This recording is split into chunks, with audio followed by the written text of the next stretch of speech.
Compétition conviviale et aussi abordable que possible, le Bitrophy a rejoint le circuit de Dijon-Prenois, en Bourgogne, pour son premier rendez-vous de la saison 2013. Une nouvelle campagne qui est marquée par de nombreuses nouveautés, puisque le Bitrophy est désormais européen et s'appelle donc officiellement European Bitrophy. Mais surtout, l'arrivée de la nouvelle Bicox Evo 3 marque un tournant. Il est vrai que la dernière née de la famille ne manque pas d'arguments pour séduire. La nouveauté, le moteur 2 litres, injection directe, moteur moderne, qui fait 175 chevaux et 21 mètres-kg de couple, accouplé à une boîte séquentielle à 5 rapports, pour un poids de 765 kg, donc vraiment une voiture sympa à conduire et agréable. Enfin, les pilotes sont unanimes sur le plaisir, en tout cas, donc on espère hyper fiable. Donc je pense que c'est un produit qui est bien né. Manifestement, la boîte de vitesse séquentielle de l'Evo 3 séduit tant elle change tout le plaisir de conduire. Même les habitués de la formule se montraient très enthousiastes après avoir effectué leur premier galop d'essai avec la nouvelle venue. Je crois que maintenant on va arriver vraiment à une fiabilité, vraiment ce qui manquait cruellement à un Fun Cup. Et que pour moi ça ne saurait maintenant qu'évoluer parce que la boîte a l'air très bien, le moteur est très bien, c'est tout ce qui manquait avant qu'on a aujourd'hui. Et qu'en est-il du plaisir de conduite ? Un petit peu pour moi supérieur. Bon, maintenant les diesels sont plus ou moins à notre niveau pour l'instant, mais par contre au niveau amusement pur, c'est super, vraiment. Pour beaucoup, la Bicox est une formule idéale pour débuter en compétition. Qu'ils soient des jeunes issus du karting ou des gentlemen drivers à la recherche d'une bonne dose d'adrénaline, ils trouvent tous dans le Bitrophy de quoi se faire plaisir. Mais le Bitrophy permet aussi à des personnalités n'ayant a priori rien à voir avec le sport automobile d'effectuer leur premier pas en compétition. Cela se montrait donc très attentif lors d'un briefing un peu particulier. Tout d'abord, la sécurité concernant les dépassements, et c'est la grande nouveauté du Bitrophy cette année, pas de dépassement dans le premier tiers de course. Hein. Une fois que vous voyez les drapeaux jaunes agités, là vous pouvez y aller, on enquille, drapeau jaune, on enquille. Peut-être avez-vous reconnu derrière ses lunettes noires Arnaud de Samer. L'humoriste et comédien qui monte en France était en effet avec Fabrice Browers l'un des pilotes de la voiture guest. Mais pas question de se prendre au sérieux. Si on peut ne pas finir dernier, ça m'arrangerait. Moi, c'est un peu mon objectif, ouais. Moi. Par rapport à la famille, tout ça ? Ouais, par rapport à mon honneur, quoi. Ouais. Je reste un comédien avec un ego surdimensionné, donc je peux mal le prendre. Non, sérieusement, on va essayer de s'amuser, terminer la course, pas casser. Et en plus, on est transparent dans le classement, donc même si on gagne, ce qui n'est pas impossible, eh ben, on n'aura pas les lauriers de la victoire. Dans l'European Bitrophy, l'objectif est avant tout de s'amuser. Dès lors, les solutions les plus loufoques sont imaginées pour déterminer la grille de départ. À Dijon, c'est une course de sac en toile de jute, et oui, qui a permis à l'équipe de l'Air Racing for All de s'adjuger la pole position. Place à la course désormais, avec une première manche lancée sur une piste sèche. Au bout de la ligne droite, Didier Van Dalen conservait l'avantage de sa pole position et virait en tête dans le double droite de Villeroy, devant un peloton animé, comme toujours. On revit d'ailleurs le départ au cœur de la meute, avec Fred Bouvy. Comme souvent en Bitrophy, la situation allait rapidement évoluer. Vous voici cette fois avec Fred Verwisch dans la voiture numéro 260 de l'équipe McDo. Impérial, l'ex-champion d'Allemagne et champion d'Asie de Formule 3, faisait voler sa Bicox Evo 3 pour s'emparer du commandement et rapidement creuser l'écart. Derrière cet autoritaire leader, le français Paul Louchatin, Didier Van Dalen et Michel Simul tentaient autant que possible de suivre le rythme. D'autres par contre se perdaient déjà dans les bacs à gravier de Dijon-Prenois à l'image de Philippe Willems sur la 271 de Leader Racing Events. Quand ce ne sont pas les faits de course qui créent les rebondissements, on peut toujours compter sur une météo capricieuse. Les quelques gouttes de pluie se transformaient rapidement en une violente averse. Dans ces conditions extrêmes, les équilibristes s'en sortaient le mieux à l'image de Fred Verwisch. Ce n'était vraiment pas simple.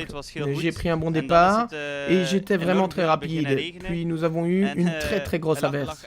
Il y avait vraiment beaucoup d'eau sur la piste et je trouve même qu'on a attendu assez longtemps le safety car. Mais bon, nous nous en sommes plutôt bien sortis puisque nous sommes restés en tête. Également épatant dans ces conditions, Fred Bouvis s'offrait lui aussi une très belle remontée. Le Bruxellois avalait presque tous ses adversaires pour grimper jusqu'à la deuxième place. Sur une piste inondée, il était bien difficile de garder la bonne trajectoire et la direction de course décidait, de manière tout à fait logique, de sortir la voiture de sécurité. De quoi regrouper tout le monde et donc réduire à presque rien l'écart creusé par les leaders. À la relance, il fallait encore garder le contrôle de la situation. Parfois ça a fonctionné, parfois un peu moins, comme pour Yannick Hogarth au volant de la voiture d'AC Motorsport 2, surpris par des conditions de piste vraiment difficiles.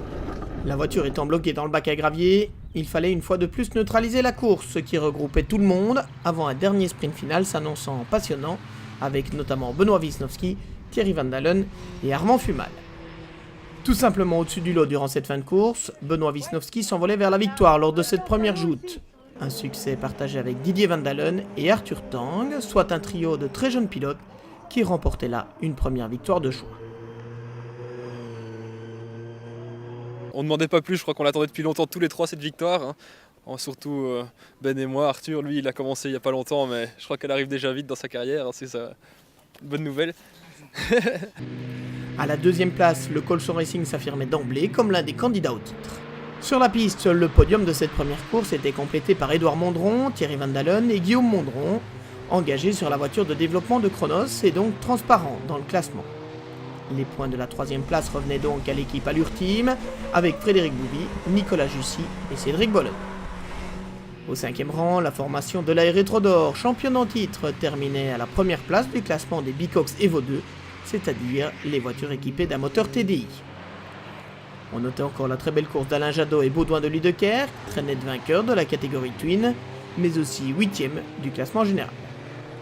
Quant au DDS Racing de Dan de Skepper, Yves et Maxime de Bursac, seule équipe engagée en Bicox 1, c'est-à-dire les anciennes versions essence, il a su conjuguer la victoire de classe avec un beau top 10 dans le classement général.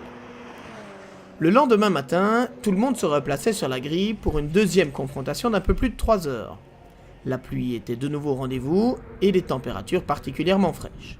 Mais les esprits, eux, étaient pour le moins échauffés. La preuve, un violent accrochage entre Yannick Hogarth sur la voiture AC Motorsport 2 et Antoine Gascard sur celle des Papis provoquait d'emblée une neutralisation. Recouverte de débris, la piste devait en effet être nettoyée. Au moment de reprendre un rythme normal de course, Édouard Mondron et Michel Simul s'échappaient en tête, pendant que Paul Louchatin et Manu Nava luttaient pour la troisième place provisoire.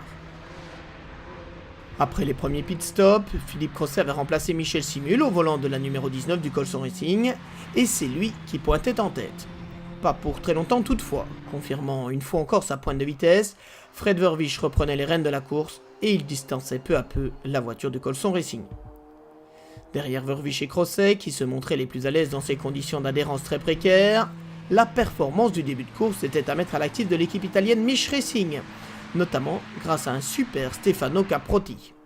Associé à Paolino Chimentin, Andrea Marchesini et Andrea Cosaro, Caprotti parvenait à placer sa Bicox Turbo Diesel à la troisième place, devant la monture similaire de Delahaye Rétrodor, pilotée alors par Gauthier Enguiche. Avec la piste s'asséchant, les chronos ne cessaient de s'améliorer.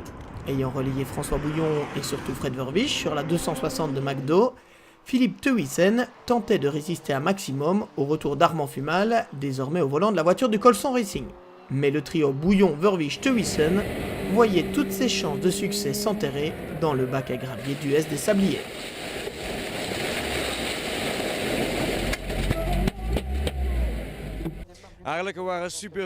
Nous étions super bien classés. Fred avait pris la tête et François avait pu rester à la deuxième place. Moi, j'ai pris le troisième relais et j'étais parvenu à conserver cette deuxième position. Mais dans mon dernier tour, j'en ai peut-être fait un peu trop et je suis sorti de la piste. J'ai perdu 10 minutes dans le bac à gravier en attendant qu'on vienne me sortir. C'est vraiment une faute de débutant. Mais bon, c'est ma première année dans un top team et j'espère que ça ira mieux la prochaine fois. Déjà impliquée dans l'accrochage du début de course, la 320 de l'équipe Les Papis poursuivait quant à elle son chemin de croix. Les tours, mon coéquipier a fait une petite floche comme on dit et malheureusement comme il était au milieu de la piste, il y a une autre voiture qui l'a touché, donc il y avait bras de suspension, roue arrière gauche plus ou moins bien pliée. Et puis donc on a réparé, faut dire que nous sommes pilotes mécanos, donc on fait tout nous-mêmes. Donc on a réparé, on a su réparer, on est reparti, ça allait bien. Puis j'ai eu un fil de bougie, un fil de bobine qui s'est détaché. Pas plus de chance pour la 132 DDS Racing, victorieuse la veille dans la catégorie Bicox Evo 1. Cette fois, les choses ne tournaient pas vraiment rond pour Maxime et Yves de Bursac, associés à Dan de Skipper. Tout d'un coup, je suis tombé sans puissance au bout de la ligne droite. Je pensais au départ que c'était une panne d'essence, mais apparemment ce n'est pas ça, car il y en avait encore dans le réservoir, et on a seulement pu remettre quelques litres. Donc, on cherche encore la cause du problème et on verra bien. C'est vraiment dommage, car j'étais justement en train de signer des bons temps et je me rapprochais de nos concurrents. Ah, dommage cet incident qui nous fait plonger dans le classement. Le suspense de la fin de course concernait principalement la 3e place. Un problème de rotule à la roue arrière droite sur la numéro 6 de Bouviche, Jussy et Bologne resserrait en effet les positions. Mené de main de maître par l'espoir français Paul Louchatin, pilote réserve alpine en endurance et participant de la Porsche Carrera Cup française, la 264 de Delahaye Rétrodor avait donc le dernier mot pour la dernière marche du podium. Une bonne affaire pour les champions 2012, Alexandre Viron, Laurent Richard et Gauthier Nguish, qui marquait ainsi les points de la 3e place aux dépens de la voiture Allure Team de Bouvy, Jussy et Bologne. Non, c'était très intéressant et on a eu une belle bagarre avec les nouvelles essences, nouvelle génération, qui marche très bien. Donc il avait vraiment fallu conduire à la limite pour pouvoir aller les chercher.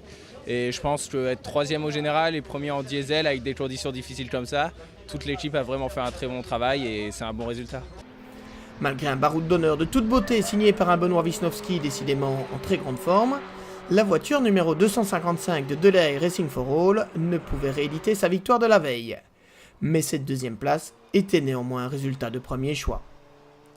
Il vient aussi récompenser le travail de toute l'équipe de Delahaye, laquelle remportait le trophée offert par les Champagne Matelin au team le plus méritant sur l'ensemble du week-end. De toute façon, pour je pense n'importe quelle équipe, c'est toujours quelque chose de sympa. Je pense qu'ici, on n'a pas été gâtés au niveau du temps, mais par contre, les voitures ont bien été. On n'a eu aucun souci technique. La nouvelle génération est très sympa, les pilotes ont bien aimé. Et à part ça, l'ambiance était au top. Je pense que la nouvelle recrue de Chronos joue bien, fait bien son jeu et tout est bien. Tout devant, rien ni personne ne pouvait contrarier la marche triomphale de Michel Simul, Philippe Crosset et Armand Fumal. Excellent sur la piste et assisté par une équipe Colson Racing toujours au top dans les stands, les 3 pilotes clôturaient le week-end sur la plus haute marche du podium. On a démarré sur la pluie et puis au fur et à mesure bien séché et finir avec une belle remise de prix en plein soleil magnifique. Alors cette génération 3 vous a satisfait? Le pilote a pris son pied? Oui, franchement très très gai et surtout ce qui est magnifique, c'est qu'alors que tout a été préparé fini la semaine passée, je pense que la fiabilité est là et ça, grand chapeau à WRT. Aucun doute n'est possible en tout cas. Le bilan de cette première épreuve de l'année était plus que positif. La nouvelle Bicox Evo 3 a d'emblée prouvé sa fiabilité et l'équilibre au niveau des performances avec les anciennes versions TDI est pratiquement parfait si l'on en croit les chronos signés par Paul Louchatin et consorts. On se réjouit donc d'assister au prochain rendez-vous, mi-juin, sur le circuit de Zandvoort aux Pays-Bas. Tiens, mais au fait, qu'en est-il d'Arnaud de sa mère dans tout ça ?